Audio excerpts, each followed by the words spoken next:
মেয়ে আরেক ছেলেরে নিয়ে ফষ্টি নষ্টি করে, লোকের কথা বিশ্বাস করে বাসায় যে মেয়ের চুলের মধ্যে ধরে মাইর, আইজো মার কাইলো মাইর, এরকম হইতে পারে না? হয়তো ওই লোক আপনার মেয়ের মতো দেখতে আরেক মেয়েকে দেখছিল। এরকম হয় কিনা সমাজে? একজন এসে বললো, ভাই আপনি এখানে ভাবিরও তো দেখলাম ওই জায়গায় আরেক লোকের সাথে ঘোরাফেরা করতেছে, খবর রাখেন না বাসা? আপনি রেগে মেগে, ঘটনা কি? আমার খেয়ে আমার পরে আরেকজনের সাথে, যে এই বাড়িতে যে মাইর, কোনো কথা নেই।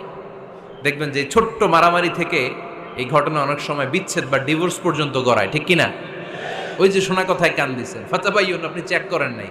হয়তো আপনার স্ত্রীর মতো দেখতে বা আপনার স্ত্রী যে জামা পরে, যে পোশাক পরে, এরকম পোশাক পরে আরেক নারীকে দেখছে, আপনার বউ না এটা।